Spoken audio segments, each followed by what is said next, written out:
지난 한 주일 동안 물을 포도주로 바꾸셨습니까? 네, 감사합니다. 저는 물을 포도주로 바꿨습니다. 비록 여러분과 함께 나누진 못했지만 저는 틀림없이 물을 포도주로 바꿨습니다. 예, 그게 너무나 감사한 거예요. 예. 얼마나 대단한 물을 갖다 포도주로 바꿨냐. 지난 금요일 날 잠깐 얘기를 했어요. 갑자기 택시가 필요해가지고, 주님, 내가 택시가 필요합니다. 택시가 계속 아무리 봐도 택시가 없는데 사람 탄 택시가 하나가 와요. 저건 아닌가 보다. 내 앞에 딱 서요. 아니 왜 택시가 사람이 탄 얘기 택시겠더니 그거 이제 종착점에 이분이 타신 분이 딱 타니까 얼마나 감사해요. 저분이 나를 택시를 필요하니까 여기다 모셔왔구나. 택시기사에게 감사합니다. 나를 위해서 내가 기다린 줄 알고 여기까지 오시네. 너무나 감사했더니 아이 뭐려 그러시다. 그래서 내가 바로 얘기를 했어요.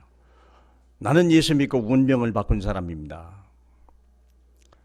내가 운명을 바꾼 사람이 이 차를 탔으니까 이 차를 기다렸는데 당신 차가 왔다.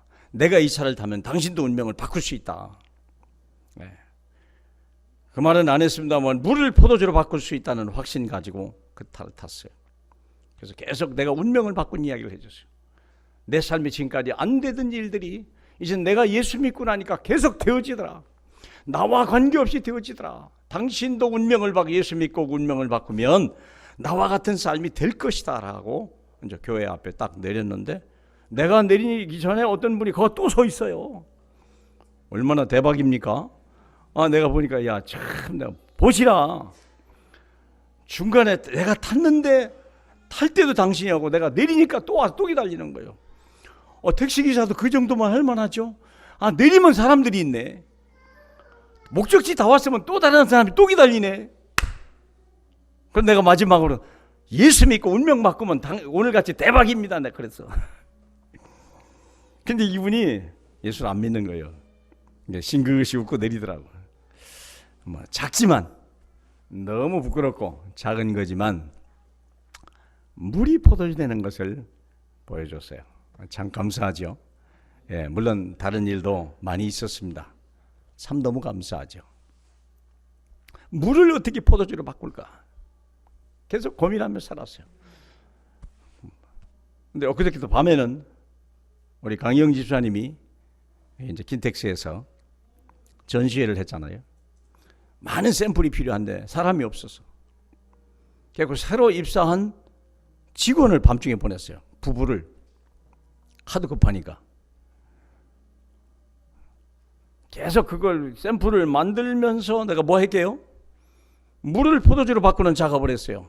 교회는 다니는데 영접이 안 되고 구원이 안 될 거예요. 왜 예수를 믿어야 되는지 계속 얘기해 줬어요. 그리고 나서 영접하려나 했더니 영접하겠대요. 영접시키고 두 사람을요. 참 내가 감사했어요. 근데 왜 그랬냐고, 어떻게 안 될 것 같기도 하고 그랬는데 이 두 분이 영접을 했어요. 나중에 한 분이 얘기해요. 내가 하도 진지하게 얘기하니까 영접을 거절할 수가 없었답니다. 하도 진지하게 얘기하니까. 한 3, 40분을 얘기했으니까. 어차피 갈 건 아니잖아요. 일하러 왔으니까. 하나님 감사합니다. 이 맹물 같은 인생, 아무 쓸모없는 인생을 하나님의 가장 소중한 포도주로 나를 바꾸시더니 이 사람 2-4배를 또 바꾸셨네요. 맞죠? 하나님의 자녀가요. 무익한 인간이 하나님의 특별하게 쓰임받는 하나님의 사람으로 바꿔줬다니까. 작은 간증입니다. 여러분에게도 그러한 한 주일이 지나간 줄로 믿습니다. 참된 성전, 참된 교회. 자, 멀리서도 오고 가까이에서도 왔습니다. 오늘 이 자리에 왜 여기까지 오셨습니까? 어떻게 여기까지 오셨습니까? 윤명희 집사님이 여기까지 오는 데는요, 최소 30분 걸려요. 오는 동안에요, 많은 교회들이 있어요. 어떻게 그 멀리서 많은 교회를 놔두고 여기 오실까? 교회를 오는데 갈등할 이유 없고 고민할 이유 없이 어떻게 여기 오시게 될까? 그게 뭘까? 왜 그랬을까? 무엇이 저분을 여기까지 끌고 왔을까? 여러분, 무엇에 의해서 왔습니까? 어떤 생각을 가지고 이 자리에 오셨습니까? 분명히 성령의 인도 따라 여기까지 오신 줄로 믿습니다. 왜 그렇습니까? 여기가 하나님이 살아 계신 곳이기 때문에. 물론 다른 곳이냐, 곳은 없느냐, 그 말은 절대 아닙니다. 서론에 교회가 뭔가 써봤습니다. 잠깐 볼까요? 우리 주보를 참고하시고요. 참교회는 무엇입니까? 하나님은 모든 만물을 그리스도의 발 아래 복종하게 하시고 그분을 만물 위의 교회의 머리로 삼으셨습니다. 교회는 그리스도의 몸이며 어디서나 모든 것을 넘치도록 채워주시는 분이 계신 곳입니다. 에베소 1장 22절 23절입니다. 현대인의 성경을 풀어서게 해준 겁니다. 제가 번역한 게 아닙니다. 저희 성경을 현대인의 성경이 있습니다. 아주 현대어로 풀어놓은 성경을 그대로 기록해 봤습니다. 교회가 뭡니까? 모든 만물을 그리스도의 발 아래 복종하게 하셨다. 이게 교회의 첫째 목적입니다. 이유가 뭐냐? 많은 사람들이 자기 위치를 따라한 거예요. 자기가 하나님의 자리에 앉아버린 거예요. 그러다 보니까 자기 인생에 한계가 오고 어려움이 오고 고난이 오는 거예요. 얼마나 힘든지 몰라요. 교회가 뭡니까? 만물을 자기 위치로 돌아가게 하는 거예요. 특별히 사람을 자기 위치로 돌아가게 하는 거예요. 자기의 사명을 가지고 그 자리로 돌아가게 하는 거예요. 그게 교회의 사명이요. 그리고 만물 위에 교회의 머리로 삼으셨느니라. 이 교회는 지하에 있지만 가장 높은 곳에 우리 주님이 친히 이 교회의 머리 되신 줄 믿습니다. 오늘 서서 말씀하시는 분이 그리스도이심을 믿으시기를 축복합니다. 저는 껍질에 불과합니다. 주님이 쓰는 도구에 불과합니다. 마치 마이크하고 똑같아요. 마이크가 능력이 있어서 하는 게 아니잖아요. 내 안에 계신 하나님의 성령이 오늘 여러분에게 하나님의 말씀을 대언하게 하시는 줄 믿으시길 축복합니다. 교회의 머리 되십니다. 그리고 교회는 그리스도의 몸이며 어디서나 모든 것을 넘치도록 채워주시는 분이시다. 교회가 있기 때문에 우리 이 땅이 복을 받는 거예요. 왜 북한이 핵무기를 만들어냅니까? 하늘의 복을 못 받아서 그래요. 땅의 복을 받으려고 남의 걸 뺏어라도 자기 걸 채우려고 하늘의 은혜를 못 받아서 그래요. 교회는 무엇입니까? 모든 것을 넘치도록 채워주시는 불이 계신 곳이다. 생명수 강물이 흘러가는 곳이요. 여기에서 물을 마시고 여기서 생수를 마시는 것이요. 이게 우리 인생의 가장 근본된 문제요. 우선 해야 될 문제요. 믿으십니까? 세상 만물, 온 우주, 지구 행성은요, 지구가 있는 행성계는요, 온 우주의 조그마한 부분에 불과해요. 엄청난 우주를 누가 만드셨습니까? 하나님이. 언제 만드셨습니까? 태초에. 며칠 동안 만드셨습니까? 6일 동안 만드셨어요. 6일 동안 만드셨다니까. 더 이상 손댈 것이 없을 만큼 완벽하게 온 우주와 이 땅의 모든 것을 6일 동안 만드셨어요. 책은 딱 1장 창세기 1장, 2장, 2장으로 족합니다. 그런데 문제는 뭐냐? 타락한 인간을 변화시키고 언제나 하나님의 사람으로 만들기까지는 창세기 3장에서부터 무려 마지막 계시록 22장까지가 다 필요한 거예요. 우리의 영혼이 만물보다 소중하고 내 영혼이 우주보다도 복잡하고 넓고 세밀하고 내 마음 내 영혼을 회복하는 일이요 하나님이 얼마나 힘들고 어려운 일이신지. 예수님은 33년 동안에 온 삶을 이 땅에 바치셨어요. 누구를 위해요? 우리 영혼을 회복하려고. 창조 사역은 이틀이면 1장과 2장이 먼저겠고 6일이면 다 모든 게 끝이 났습니다. 타락한 인간, 하나님을 떠난 인간을 다시 한번 하나님의 사람으로 바꾸는 일에는요, 우리 주님도 부활하시고 나서 40일을 얘기하셨다니까. 얼마나 소중한 일이면 주님의 40일을 얘기하시겠습니까? 지금도 하나님은 창조 사역을 이루는 게 아니요, 인간 영혼의 구원의 사역을 이루어가는 모든 날수인 줄 믿으시길 축복합니다. 그래서 우리 주님은 교회를 세우신 거예요. 친히 이 땅에 오셔서 교회를 세우시고 교회를 통하여 여러분의 영혼을 이전보다 더 아름답고 풍성하고 존귀하고 멋지게 만들어 가시는 작업을 교회에서 하시는 것이요. 믿으십니까? 그래서 교회를 떠나면요, 아무것도 할 수 없는 거예요. 오지 않고는 우리는 아무것도 얻을 수 없는 거예요. 그래서 1장 첫 번째 대지에 보면 성전의 비밀을 모르면 어떤 결과가 오냐? 강도의 굴혈이라고 그랬어요.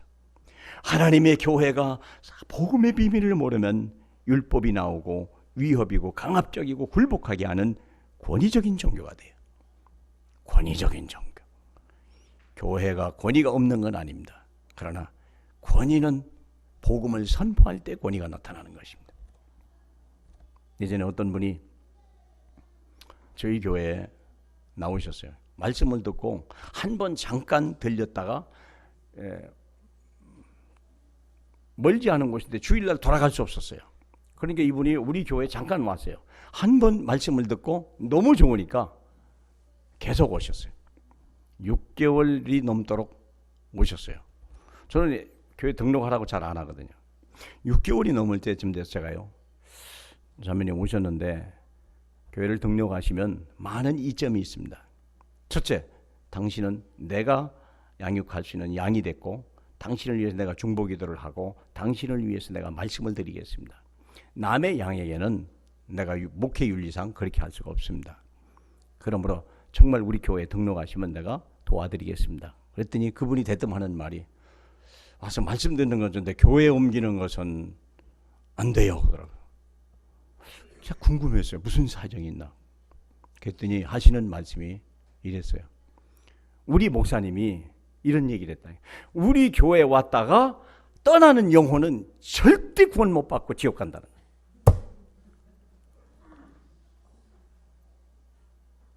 내가 그 말을 듣고요, 엄청 충격을 받았어요. 근데 제가요, 반박을 안 했어요. 왜냐하면 그분도 목사니까.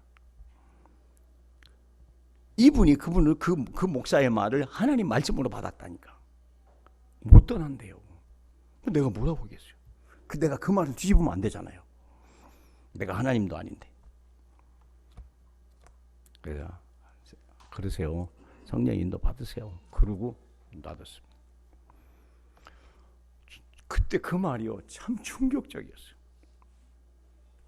이게 오늘날 복음을 잃어버린 교회의 위협적이고 강압적인 종교입니다. 두 번째, 장사하는 집입니다. 오늘 여기 보면 장사하는, 내 집을 장사하는 집으로만, 하나님의 아버지의 집을 장사하는 집으로 만들지 말라.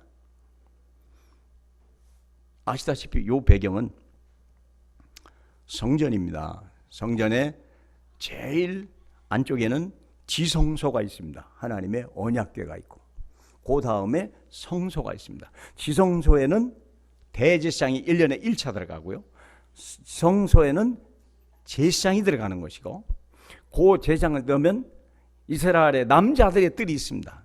남자가 와서 예배하고, 그 다음 밖에는 여자들의 뜰이 있습니다. 그 다음 밖에는 마지막에는 이방인의 뜰이 있습니다. 근데 이 사람들이 돈 받고, 여기 소와 양을 바꾸는, 양이나 소를 바꾸는 곳이라고 그랬죠. 14절에 성전 안에 소와 양과 비둘기 파는 사람들과 돈 바꾸는 사람들이 앉아있더라. 이게 어디냐? 이게 이방인의 뜰이요. 이방인의 뜰에다가 이걸 차려놓은 거예요. 왜 차려놨냐? 물론 처음에 생긴 이유는 멀리서 올 때 예배할 때는 이스라엘 백성이 성전에서는 예배할 때 반드시 짐승을 드려야 되죠. 멀리서 짐승을 데려올 수 없잖아요. 그러니까 가까운 곳에서 소나 양이나 비둘기를 사야 되는데 그것을 또 어디 가서 구할지 모르니까 처음엔 편리를 위해서 만들었는데 이걸 팔다가 보니까 생각이 달라진 거예요. 쏠쏠하고 재미있거든요. 이제는 어떤 관례가 되냐? 가까운 곳에서 온 사람도 소를 끌고 올 때는 가장 신선하고 흠이 없고 병이 없는 짐승을 데리고 와야 되는데 사람들이 좋은 양을 데려올 거 아니에요. 좋은 건강한 짐승을. 일부러 검사관이 흠을 찾아요. 털이 빠졌다는 둥, 씻지를 안 했다는 둥, 별 얘기 해가지고 어차피 그 양을 못 사게, 절대 드리지 못하게. 그래서 성전에서 파는 소나 양을 사서 드리게. 소 한 마리가 얼마쯤 할까요? 솔직히 몰라서 그래요. 김대희 않아요. 소 한 마리가 얼마쯤 할까요? 제 생각에 아무리 안 돼도 300 내지 500은 안 되겠나. 제가 무식해 죄송합니다. 이 성전에서 파는 소는 얼마쯤 할까요? 300이면 500을 받았을 거고 500짜리면요 7, 800은 받았을 거라. 그렇겠죠? 당연하죠. 이 예물이 없이는 죄 사함을 못 받고 응답을 못 받는데요. 축복을 받을 길이 없는데요. 이방인의 뜰에다가 소를 갖다 키우고 양을 키우고 거기서 비둘기를 팔고 악한 돈에 이전을 취하는 그런 교회예요. 내 집을 장사하는 집으로 만들지 말라. 육신적이고 유익만을 위한 강조하는 추구하는 기복적인 종교. 여러분 복을 받아야 돼요, 안 받아야 돼요? 돈을 벌어야 돼요, 안 벌어야 돼요? 건강해야 돼요, 안 해야 돼요? 자식이 잘 돼야 돼요, 안 해야 돼요? 잘 돼야 되고 말고요. 근데 이 축복을 받아야 돼요, 안 받아요? 받아야 되고 말고. 근데 어떻게 받습니까? 받는 게 있죠. 영혼이 잘 되면 범사가 잘 되고 강건하다 그랬어요. 영혼을 살려야 돼요. 예수 그리스도의 그 피의 권세거든요. 그렇죠. 그거 아니면 이겨낼 방법이 없는 겁니다.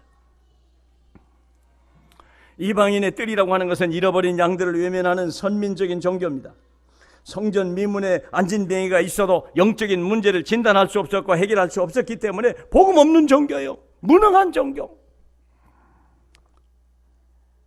말라기 재앙을 피하지 못하는 무능한 종교라 제가 그렇게 써놨어요. 말라기 종교가 뭡니까? 말라기 재앙이 뭡니까? 말라기를 보면 나와요. 구약의 맨 마지막 책이 말라기 책입니다. 잠깐 보실까요? 말라기의 재앙이 뭡니까? 말라기는 재앙의 책입니다. 1장 9절을 보겠습니다. 다 같이요. 말라기 구약의 맨 마지막 책입니다. 1장 9절이요. 만군의 여호와가 일어나라. 너희는 나 하나님께 은혜를 구하면서 우리를 불쌍히 여기소서 하여 보라. 너희가 이같이 행하였으니 내가 너희 중에 하나인들 받겠느냐? 10절 보면요. 만군의 여호와가 일어나라. 너희가 내 제단 위에 헛되이 불살하지 못하게 하기 위하여 너희 중에 성전 문을 닫을 자가 있었으면 좋겠도다. 내가 너희를 기뻐하지 아니하고 너희 손에서 드리는 것을 받지 아니하리라. 저는요, 예전에 내가 다니던 교회에 신앙생활 오래 하신 권사님이나 장로님들이 기도응답을 받았다는 기억이 없어요. 간증하라면요, 한 20년, 30년 전에 간증을 한다니까. 그 말의 의미는 20년 동안 응답이 없었다는 뜻이요. 그럼 왜 그랬을까요? 여기에 해당되는 거예요. 왜 나는 물이 포도주는 역사가 왜 안 일어날까? 이유가 뭐죠? 그 앞에 있어요. 무엇입니까? 7절입니다. 다 같이요. 이유가 뭐요? 너희가 더러운 떡을 나의 제단에 드리고도 말하기를 우리가 어떻게 주를 더럽게 하였나이까 하는도다. 이는 너희가 여호와의 식탁은 경멸히 여길 것이라 말하기 때문이라. 8절입니다. 만군의 여호와가 이르노라 너희가 눈먼 희생제물을 바치는 것이 어찌 악하지 아니하며 저는 것 병든 것을 드리는 것이 어찌 악하지 아니하냐. 이것을 너희 총독에게 드려보라. 그가 너를 기뻐하겠느냐? 너를 받아주겠느냐? 뭐가 문제이죠? 제물이 문제. 뭔 제물입니까? 희생제물이 잘못된 거예요. 다시 말하면 예수 그리스도를 흠이 있다고 생각하고 이 십자가의 죽으심과 부활을 우습게 본 거예요. 복음이 희미하거나 아니면 다른 복음이 들어왔거나 지금 그 얘기하는 겁니다. 교회는 다녀요. 열심히 헌신도 하고 헌금도 하고 봉사도 해요. 근데 10년 20년 동안 응답이 없어요. 응답이 없다니까. 인천에 다락방 문이 열렸어요. 그 다락방은 제가 하고 싶어서 한 게 아니라 너무 불쌍해서. 교회 언제부터 교회 다녔습니까? 했더니 2003년도부터 다니셨다고 하더라고요. 그럼 몇 년 다녔어요? 12년. 근데 그분이 구역장이에요. 근데 문제는 그분이 심각한 생명의 위협을 당해요. 지금 계속 사건 사고가 터지는 거예요. 내가 저러다가 큰일 나겠구나. 그분이 제가 잠깐 말씀드린 걸 보고 말씀 운동을 해줬으면 좋겠습니다라는 요청이 와서 할 수 없이 인천까지 가는 거예요. 왜냐하면 재앙을 막아내야 되겠다. 그러면 그 교회가 뭐가 없다는 거예요? 복음이 없다는 거예요. 잘못된 복음, 희석된 복음, 다른 복음이 들어간 거 틀림없는 거예요. 구원이 안 됐다니까요. 그 집에 계속 사건이 터지고 위기가 찾아오는 거예요. 알고 보니까 친정이 불교요. 걸러내지 막아낼 자가 없는 거예요. 살려고 교회에 왔는데 교회에서 해답을 못 준 거예요. 이게 문제예요. 제가 그래서 그분에게 복음을 주기 시작했고 확실히 그 설 때까지는 알아도 내가 이분을 답을 줘야 되겠구나. 사랑하는 성도 여러분, 오늘날 이런 교회들이 한두 개가 있는 게 아니에요. 말라기 재앙을 피하지 못하는 교회, 이런 일은 왜 그래요? 예수가 그리스도임을 모르는 거예요. 처음 들어보셨대요. 처음 들어봤다. 우리는 여기다 아예 써놨는데. 자, 그럼 두 번째 봅시다. 말라기 2장 9절, 9절에 다 있어요. 보니까 희한하게 9절 다 같이 봅시다. 2장 9절. 너희가 내 길을 지키지 아니하고 율법을 행할 때 사람에게 치우치게 하였으므로 나도 너희로 조금 하여금 모든 백성 앞에 멸시와 천대를 당하게 하였느니라. 누구에게 준 재앙입니까? 지상, 목사나 부목사나 전도사나 사역자에게 주는 저주요. 왜 이런 천대를 내가 멸시를 당하고 천대를 당하게 하게 하는 이유가 뭡니까? 4절이요. 4절을 잃어버렸어요. 볼까요? 만군의 여호와가 이르노라 내가 이 명령을 너희에게 내린 것은 너희와 세운 나의 언약이 항상 있게 하려 함인 줄 너희가 아니라. 너희와 세운 나의 언약은 생명과 평강의 언약이라. 내가 이것을 그에게 준 것은 그로 경외하게 하려 함이라. 그가 나를 경외하고 내 이름을 두려워하였음이라. 그렇죠.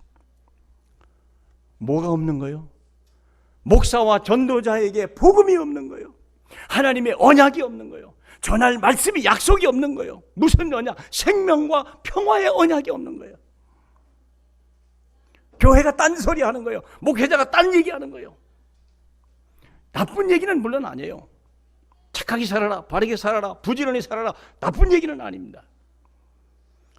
저는 교회를 머리털 나고 처음 갔을 때 그때 설교가 기억이 납니다.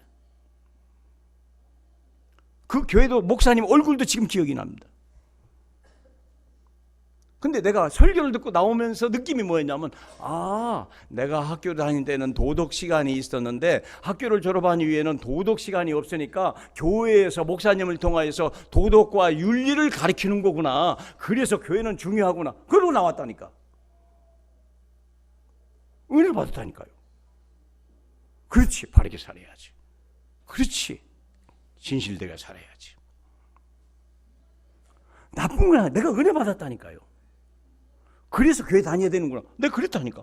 그리고 교회를 한참 나갔다니까. 문제는 뭐냐? 내게 재앙이 멎어질 않는 거예요. 내가 안진병이 됐다니까. 그 후에 내가 안진병이 돼버렸어요. 재앙을 막아내지 못했다니까요. 뭐가 없습니까? 언약이. 믿어야 할 메시지가 없는 거예요. 내가 생명이 없는 거예요. 하나님의 축복의 평강에 언약이 없는 거예요. 믿습니까? 확실히 있어야 돼. 내게는 하나님의 생명과 하나님의 평강이 내게 임한다. 누구로부터? 하나님의 레위에게 단 언약이요. 여러분이 드려야 될 메시지요. 그거 한번 봅시다. 그럼 3장 9절 또 봅시다. 무슨 언약입니까? 3장 9절입니다. 너희 곧 온 나라가 나의 것을 도적질하였으므로 너희가 저주를 받았느니라. 웬 또 말이십니까? 무엇을 도둑질했단 말입니까? 8절이죠. 8절. 다 같이요. 사람이 어찌 하나님의 것을 도둑질을 하겠느냐? 그러나 너희는 나의 것을 도둑질하고도 말하기를 우리가 어떻게 주의 것을 도둑질하였나이까 하는도다. 이는 11조와 봉헌물이라 그랬어요. 11조와 봉헌 예물은 11조는 하나님이 정한 것입니다. 11조의 액수는 하나님이 정한 겁니다. 더 드릴 필요도 없어요. 더 드려서 복을 받는 사람을 내가 보긴 맞습니다만은 뭐 굳이 더 드릴 필요는 없습니다. 그러나 11조를 떼먹으면 절대 곤란합니다. 왜 그러냐면 하나님이 내 삶의 모든 걸 책임진다는 약속이고 나는 당신을 믿습니다라는 언약이요. 언약의 예물이요. 그게 10의 1조요. 하나님이 내 삶을 책임지시기 위해서 이렇게 주심을 내가 감사합니다. 내가 당신을 믿기에 10분의 1을 내가 구별하여 드립니다. 헌물은요, 내가 결정하는 거예요. 내 마음에 감동이 와서 드리는 거예요. 11조는 감동도 아닙니다. 느낌이 아닙니다. 당연한 거예요. 안 드리면 어떻게 됩니까? 저주가 와요. 틀림없이 어려움이 와요. 근데 금방 오냐? 그냥 왔으면 얼마나 좋겠어요. 목사 입장 같으면 11조 안 드린 그 즉시 나가다가 큰 재앙을 만난다. 그랬으면 얼마나 좋겠어요. 근데 하나님은 자비로우신 하나님이라 그리 안 하시더라고요. 알게 모르게 그래요. 봉헌물은 내가 감사해 드리고 언약에서 드리고 약속으로 드리는 거예요. 뭘 얘기하는 겁니까? 돈 얘기만 하는 겁니까? 아닙니다. 헌신입니다. 내게 하나님은 내게 생명을 주고 내 삶 자체가 다 주님의 것입니다. 나는 내 것인 줄 알았는데 다 주님의 것입니다. 내가 주를 위해 살고 주의 영광을 위해 내 남은 삶을 드리겠습니다. 그것을 물질로 표현하는 게 11조와 헌물이고 몸으로 드리는 것을 헌신이라고 하는 거죠. 믿으십니까? 우리가 하나님의 성전의 비밀을 모르면 축복을 받기 어렵다 그 말이에요. 공갈하는 말이 아닙니다. 이거 위협하는 말도 아닙니다. 저는 하나님의 말씀을 여러분에게 전할 뿐입니다. 쉽게 말하면 그게 불신앙의 죄예요. 말라기 1장은 복음이 잘못된 얘기요. 말라기 2장은 언약과 말씀이 잘못된 죄요. 3장은요. 그 말을 들었음에도 불구하고 불신앙하고 불순종하는 성도들의 죄예요. 그러니까요. 우리가 성전의 비밀을 모르기 때문에 우리 하는 거예요. 두 번째 봅시다. 성전의 비밀은 그러면 뭡니까? 모세가 하나님 앞에 이 출애굽을 하고 나서 제일 먼저 한 일이 뭐냐? 성막을 세운 거예요. 왜 성막을 그렇게 급히 세웠습니까? 성막이 그렇게 급하던가요? 예, 하나님 보기에 급했습니다. 왜 그러냐면 이들이 광야 40년을 살아야 될 걸 알기 때문에 40년 동안 그들을 먹이고 입히고 그들을 보호해야 할 모든 것들이 성막에서 나온다는 걸 주님은 가르쳐 준 거예요. 이스라엘 백성이 성막 중심으로 살고 성막이 있을 때 생수가 터져나오는 거예요. 사막의 생수가 광야의 길이 거기에 하나님의 만나가 쏟아져 내려오는 거예요. 믿습니까? 우리가 그걸 모르면 곤란하죠. 내 인생의 삶의 근원이 어디입니까? 수고했기 때문이 아니라 나와 함께 하신 하나님의 은혜라. 믿습니까? 모세의 성막은 이스라엘 백성을 위한 것이었습니다. 그러나 다윗이 되온 성전은 그렇지 않아요. 온 백성들이 다 믿는 하나님이에요. 시바의 여왕까지도 나중에 다윗이 세고 솔로몬이 세운 거기에는요, 아프리카 전체, 유럽 전체, 온 아시아 사람들이 다 와서 함께 은혜와 축복을 받는 하나님의 성전이었습니다. 성전은 우리의 삶의 모든 것입니다. 예수 그리스도의 교회는 여러분의 삶의 중심이 된 줄로 믿습니다. 여기 오시는 것이 당연한 거고 말씀을 듣는 자만이 새로워지는 거예요. 어제 킨텍스에서 우리 마지막 전시회, 우리 강 집사님 마지막 전시회가 있다고 그래서 끝날 마무리쯤에 혹시 중간에 가면 내가 도와줄 게 없고 혹시 끝날 때 가면 뭐 짐이라도 하나 들어주지 않겠나 싶어서 그때 갔는데 최원금 집사님이 세무사 한 분을 데리고 이렇게 모시고 왔어요. 제 앞에다가 이렇게 소개해주고 제가 그분에게 뭐 얘기할까요? 물을 포도주로 바꾸는 작업을 시작했죠. 물을 포도주로 바꾸는 작업을 시작했어요. 당신은 유능한 세무사, 여기 오셨는지 잘 모르겠어요. 유능한 세무사입니다. 내가 봐도 참 유능해요. 그러나 당신이 교회를 지난번에 예수 영접했어요. 이분이 영접을 했다가 오랜만에 제가 만났어요. 그래서 이제는 교회를 오시라 내가 담대히 얘기했어요. 교회를 오셔야 될 이유에 대해서 얘기를 해줬어요. 당신이 영혼이 구원받았지만 당신의 영혼이 중요한 게 아니에요. 이제는 영혼이 구원받으면 당신의 삶이 복을 받아야 된다. 교회에 오면 여러분이 당신의 삶의 모든 것이 지금부터 바꿔지기 시작하는 거다. 당신이 살아야 될 이유와 당신의 정체성과 방법과 그리고 모든 이후에 있어야 될 하나님의 응답과 AS까지도 주님은 다 하시는 것이다. 당신의 삶을 업그레이드 시켜라. 그게 교회에 와서 말씀을 듣는 방법이다. 30-40분을 동안 계속 말씀을 드렸어요. 이분에게. 근데 이분이요 이해를 했어요. 왜 교회를 와야 되는지. 근데 문제는 부인이 안 믿어서 오기가 어렵습니다라고 해갈래. 그래서 먼저 오시면 됩니다. 그래서 내가 우리 최계성 권찰님 얘기를 잠깐 해줬어요. 여자가 먼저 와서 교회 예수 믿고 남편을 구원하는 건 눈짓 한 번만 제대로 하면 되거든요. 남자는 평화를 원하거든요. 남자는 가정의 평강을 참 중요히 여깁니다. 여자가 이렇게 막 불쾌하거나 눈빛을 흐리면요, 남자는요 이렇게 순종을 하거든요. 그런데 문제는 남자가 교회 가자 그러면 여자가 안 온다. 그래서 내가 우리 최규성 권찰님 얘기를 간단히 해줬어요. 이런 분이 계시다. 이런 분은 주일날 와서 교회를 빠지지 않는다. 우리 최규성 권찰이 교회를 빠지는 날이 거의 없었습니다. 지금 성가대까지 딱 앉으셨네. 발탁이 네. 늘 말씀 듣는 자. 새가족반에 가면요 의문 나는 거 계속 물어봅니다. 모르는 거, 알아야 될 거 계속 질문합니다. 근데 그게 보통 질문들이 아니에요. 한 번은 지난번에 얘기했나요? 저분 사모님께서 전화가 왔어요. 내가 교회를 가고 싶다.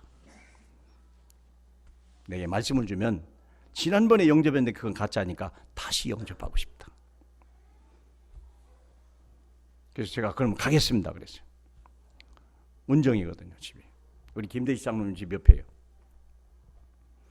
제가 가겠습니다 그랬더니 우리 권찰님이 아닙니다 목사님. 우리 집사람이 교회에 오는 것을 습관들여야 됩니다. 목사님 오지 마시고 우리가 가겠습니다. 그분이 직접 오셨어요. 정중하게 말씀을 듣고 예수 영접하고 그리고 교회에 오시라. 그런데 지금은 직장에 원래 해놨던 것이라 지금은 해약하기 어렵답니다. 직장을 이제 하고 이제 교회 나오겠습니다. 내가 그 얘기를 해줬어요. 부인을 바꾸는 방법. 당신이 받은 은혜를, 당신이 받은 응답을 계속 얘기해 주라. 그러면 부인이 변화될 것이다. 그래서 세무공무원 그분에게 잘 설명을 해줬습니다. 사랑하는 성도 여러분, 우리가요 증인이 돼야 돼요. 내가 하나님의 역사와 증거를 내 안에서 흘러붙여야 돼요. 그게 성전의 비밀입니다. 우리 주님이 왜 시작하신 지 얼마 안 돼서 바로 성전부터 정결하게 했을까? 교회가 안 되면 모든 것이 망하는 거예요. 교회 신앙이 회복이 안 되면 그분 삶과 그분 가문의 문제가 와요. 틀림없이 문제가 와요. 어느 날 갑자기 감당하지 못할 문제가 틀림없이 온다고요. 그게요. 어느 날 사막 같은 날이 오고요. 어느 날 큰 홍수가 나는 날이 온다니까. 뭘 잃어버리면요? 교회를 잃어버리면. 우리 주님이 왜 성전을 먼저 청소하실까? 채찍을 만들어 가지고 노끈을 15절에면 노끈으로 채찍을 만드사 양이나 소나 성전에 쫓아내시고 돈 바꾸는 사람을 돈을 쏟고 상을 엎으셨다. 우리 주님이 화낸 처음과 마지막입니다. 이럴 뿐이 아니거든요. 얼마나 화가 나고 얼마나 절실하고 얼마나 절박하고 얼마나 절대적이면 이러셨겠냐 이게. 그렇죠. 내 자녀가요 다른 건 다 못해도 공부 안 해도 괜찮아요. 딴짓 해도 괜찮아요. 그러나 교회 예배에 빠지는 거 하나만큼은 몽둥이를 들고 머리통을 쳐서라도 바꿀 수만 있다면 이 아이는요 잘 되는 거예요. 교회를 회복시켜라. 어거스틴이라고 하는 사람 아시죠? 어거스틴은 어느 나라 사람입니까? 아프리카 알제리 사람입니다.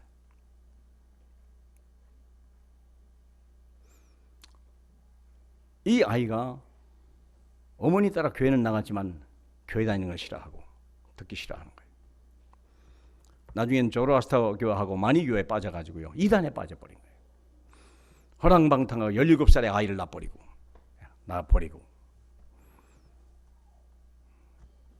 어머니 모니카가요 계속 기도한 거예요. 하나님, 이 아이가 하나님 전에 돌아오게 없어. 하나님 전에 무릎 꿇고 하나님 말씀을 듣게 없어서. 10몇 년을 들었는데요 이 사람에게 어느 날 이런 말이 들렸어요. 로마서 13장입니다. 어거스틴이 자기 인생에 뭔가 허전함과 곤고가 오는데요. 로마서 13장에 보면 12절이죠. 이게 어거스틴이 하나님의 음성을 들었습니다. 자기 인생에 별짓을 다 종교도 해보고 타락도 해보고 별짓을 다 했는데 허전한 마음을 채울 길이 없는 거예요. 그런데 아이들이 거기서 이 줄넘기 있죠. 줄넘기를 하면서 노래를 부르고 있는 거예요. 근데 줄넘기를 하면서 노래를 부르는데 창가에서 이 사람이 무심코 듣다가 보는데 아이들이 노래가 이렇게 들린 거예요. 가사가 이래요. 12절에 밤이 깊고 낮이 가까웠으니 그러므로 우리가 어둠의 일을 벗고 빛의 갑옷을 입자. 낮에와 같이 단정히 행하고 방탕하거나 술 취하지 말라. 음란하거나 호색하지 말라. 다투거나 시기하지 마라. 오직 주 예수 그리스도로 옷 입고 정욕을 위하여 육신의 일을 도모하지 말라. 이 말씀이요 아이들에게 자꾸 들리는 거예요. 근데 어떻게 들리냐면 로마서 13장 11절을 읽어라. 로마서 13장 11절을 읽어라. 이렇게 들린 거예요. 근데 이 어거스틴이요 쫓아가 성경을, 어머니가 주고 간 성경, 한 번도 들어보지 않은 성경 떨쳐보니까 이렇게 돼 있는 거예요. 이때 이 앞에서 완전히 무릎 꿇고 회개하고 교회에 가서 암브로시우스라고 하는 그때 최고의 설교자한테 이 복음을 듣고 나서 이분이 깨진 거예요. 한 시대를 바꾸는 하나님의 사람 어거스틴의 참회록, 어거스틴의 신의 도성이라는 책은요 많은 사람을 변화시킨 거예요. 교회가 회복돼야 됩니다. 에디슨이라고 알죠? 에디슨은요 많은 것을 발명했지만 그가 발명한 중에 최고의 것은 전기입니다. 전기를 발생하고 필라멘트를 만드는데 무려 7,000번이나 그는 실험을 하고 실패하고 했다잖아요. 근데 그 입에서 뭐냐, 빛이 있으라. 창세기 1장 3절 그 말씀을 그는 전구가 연주될 때까지 하나님의 말씀이 선포되게 빛이 있으라, 빛이 있으라. 7,000번을 실험하면서 빛이 있으라 그랬다는 겁니다. 하나님의 교회에 와서 하나님의 말씀을 들을 때 그는 창조의 역사를 일으킨 거예요. 그렇죠? 그렇습니다. 우리가 하나님의 역사, 교회가 아니면 세상을 바꿀 수 있는 능력이 없는 거예요. 우리가 그래서 하나님의 사람들, 조지 뮬러라고 하는 사람은요 독일 사람입니다. 이 사람도 참 타락을 했다가 자기 어머니가 돌아가셨는데도 노름하느라고, 술 퍼먹고 노름하느라고 어머니 장례식을 못 지낼 만큼 그렇게 타락한 인간이었습니다. 그가 20살 때에 자기 친구의 초청을 받아서 한 교회 모임에 찾아갔습니다. 그때 이 조지 뮬러가 변화가 시작된 겁니다. 무릎을 꿇고 하나님 앞에 기도하는 것을 처음 본 거예요. 조지 뮬러가. 그들이 그 자세가 너무 거룩하고 아름답고 친구가 아니라 천사 같은 생각이 들고, 나도 저래 봤으면. 그때부터 이는 하나님을 믿기 시작하고, 내가 이 하나님의 복음을 전하고 싶다. 영국 선교사로 갔다니까. 영국 선교사에 가가지고 내가 이 나라 와서 뭐 할까 하다가 버림받은 수많은 고아들을 먹이기 시작한 거예요. 고아원을 차렸어요. 고아원이 얼마나 한때 많냐면 한 날 2,000명이나 될 만큼. 근데 조지 뮬러는요, 아시다시피 한 번도 남에게 손을 번져본 적이 없어요. 나를 도와주세요, 내 아이들을 도와주세요라고 한마디도 하지 않았어요. 왜냐? 그는 자기가 믿는 하나님이 한 분으로 충분하다. 그는 처음부터 기도를 했고, 기도로 시작해서 기도로 모든 걸 마친 것입니다. 그래서 무려 15만 명이나 되는 아이들이 그 고아원을 거쳐간 거예요. 근데 밥을 먹어서 중요한 게 아니에요. 아이들에게, 15만 명의 아이들에게 기도가 뭔지 가르쳐 준 거예요. 하나님 앞에 예배하는 것이 얼마나 엄청난 능력인지를 아이들에게 보여준 거예요. 이게 조지 뮬러요. 15만 명의 아이들이요, 고아 출신이지만 거기서 복음을 알고 그 시대 다음 세대를 준비하는 엄청난 렘넌트의 응답을 받은 것이 조지 뮬러입니다. 그는 노년에 42개국을 돌아다니면서 300만 명이 넘는 사람에게 복음을 전하고 93세의 나이로 하나님 앞에 돌아갔습니다. 사랑하는 우리 성도 여러분, 교회는 나를 살리고 내 가족을 살리고 민족 세계 살리는 유일한 하나님의 능력이요, 하나님의 축복입니다. 이스라엘이 성막이 회복될 때 가나안은 정복됐고 애굽은 무너져 버린 것입니다. 저와 여러분의 예배가 회복될 때 이 땅은요, 지척에 비록 김정은이가 핵무기를 가지고 할지라도 하나님은 이 땅을 지키실 수 있는 분이요, 그들이 아무리 강해도 하나님의 손에서 우리는 동일히 응답을 받게 될 것입니다. 예수는 그리스도, 모든 문제 해답. 그것은 교회에서만 외칠 수 있는 유일한 메시지요, 택한 백성들만 들어야 될 하나님의 선택된 메시지입니다. 교회를 사랑하시기 바라고, 교회의 무의를 힘쓰시길 바라고, 이 교회를 통하여 전 세계 복음화가 이루고 우리 후대가 사는 하나님의 응답을 저와 여러분이 함께 받을 줄로 믿어서 이 말씀을 증거해 드립니다. 하나님 감사합니다. 내 이 성전을 헐라 내가 사흘 만에 세우리라 하신 주님이여, 물을 포도주로 바꾸는 것은 하나님이여 우리가 발휘할 시간도 필요 없습니다.